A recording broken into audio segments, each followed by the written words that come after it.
வணக்கம் மாணவர்களே! இந்த வீடியோ செகண்ட் இயர் 3rd செம்ல இருக்கக்கூடிய யூனிட் 4 விடுதலைக்கு பின் தமிழ்நாட்டோட வரலாறு. சரியா? ஸோ இதில யூனிட் 4ல கண்டிப்பா இது கேட்கப்படக்கூடிய கேள்வி தான். லாஸ்ட் இயர் கூட கேட்டிருந்தாங்க. மொழி போராட்டம் பத்தி. ஸோ இதில வந்து பார்த்தீங்க அப்படி சொன்னா, மொழி போராட்டம்னா எதுக்கு அதாவது மொழி போராட்டம்ன்றது நம்ம மொழிக்காக போராட்டம் பண்றாங்கன்றது தெரியும்.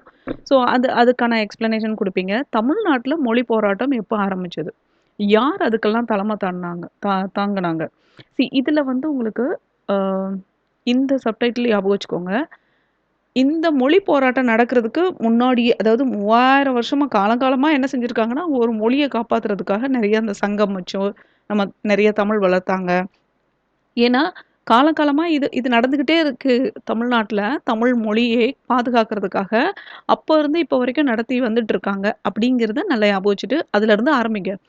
முச்சங்கங்கள், அந்த 3 சங்கம் வச்சு நடத்துனதே காரணமே என்ன அப்படின்னா, தமிழ் மொழிய வளர்க்கறதுக்காகவும், அழிஞ்சு போகாம பாதுகாக்கிறதுக்கும் தான். ஸோ அதெல்லாம் அதுக்கப்புறம் இதெல்லாம் உங்களுக்கு அந்த செய்யுள்ல இருக்கக்கூடிய அந்த சொற்கள், இதெல்லாம் ஞாபகம் வச்சுக்கோங்க. அப்புறம் வந்து பாண்டியர்கள் தான் அதில முச்சங்கம் வைத்ததாக இன்னைக்கும் மதுரையில சங்கம் இருக்கிறத பார்க்குறோம். அந்த பாயிண்ட்ஸ் எல்லாம் நீங்க ஆட் பண்ணிக்கோங்க.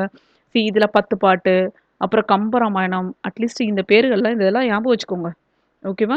அடுத்தது வந்து பார்த்தீங்க அப்படி சொன்னா, இதெல்லாம் அ சைவம். இன்னைக்கு சைவத்தில வந்து நெறைய மடங்கள் இருக்கு. நீங்க ஆதீன மடம் இதெல்லாம் கேள்விப்பட்டிருப்பீங்க. சரியா? திருவாடுதுறை, தருமபுரம் ஆதீனம்.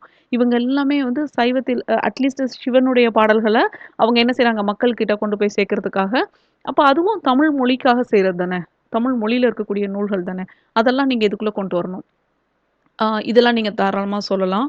அதுக்கப்புறம் வந்து பார்த்தீங்க அப்டின்னா, மொழி போராட்டத்துக்கான முன் நிகழ்வு அப்டின்னா, போராட்டத்துக்கு முன்னாடி என்னென்ன மாதிரியான விஷயங்கள் நடந்தது? அப்டிங்கிறத நீங்க அதுக்கு நெறைய இது கொஞ்சம் நீங்க படிச்சு தான் ஆகணும். இது 18ஆம் நூற்றாண்டுல ஆரம்பிக்குதுன்னு வச்சுக்கோங்களேன். ஸோ, அப்ப அதுல அட்லீஸ்ட் நீங்க மெயினா இருக்கக்கூடியவங்கள மட்டும் நீங்க நல்லா ஞாபகம் வச்சுக்கணும்.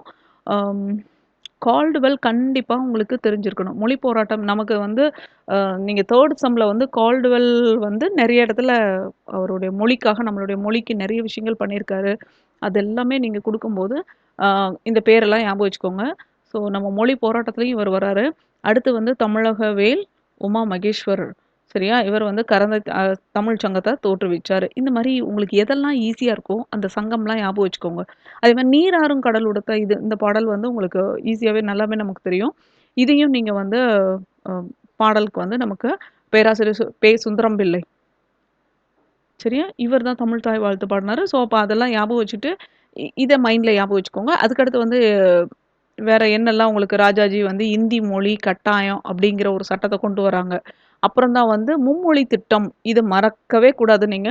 இந்த மும்மொழி திட்டம் அப்படின்னு சொல்றது 3 மொழி அப்படிங்கிறத வந்து ஆங்கிலம், அதுக்கப்புறம் இந்தி, அப்புறம் அந்தந்த ஸ்டேட்டுக்கான அந்த மொழி அப்படிங்கிறது தான் மும்மொழி திட்டம். இத ஞாபகத்துல வச்சுக்கோங்க. அடுத்தது வந்து விடுதலைக்கு முந்தைய மொழி போராட்டம் எப்படி இருந்தது? இதுல எல்லாம் வந்து உங்களுக்கு வந்து யாரெல்லாம் தேவநாய பாவாணர், அதுக்கப்புறம் வந்து காங்கிரஸ் ஆட்சி இது மறைமலை அடிகள், பரிதிமாற் கலைஞர், திருவிக இவங்க 3 பேர்லாம் கொஞ்சம் ஞாபகம் வச்சுக்கோங்க. சரியா? படிக்கும்போது ஒரு 10 பேர் ஞாபகம் வச்சுட்டீங்கன்னா, ஈஸியா உங்களுக்கு மொழி போராட்டம் எழுதிருவீங்க.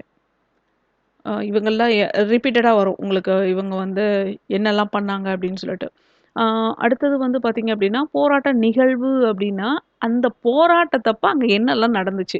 அப்படிங்கிற விஷயத்த நீங்க என்ன செய்யலாம் அப்படின்னா, அ இதுல வந்து நீங்க இந்த இன்னைக்கு போராட்டம் பண்ணா என்னலாம் பண்ணுவாங்களோ, அதே தான் அன்னைக்கும்.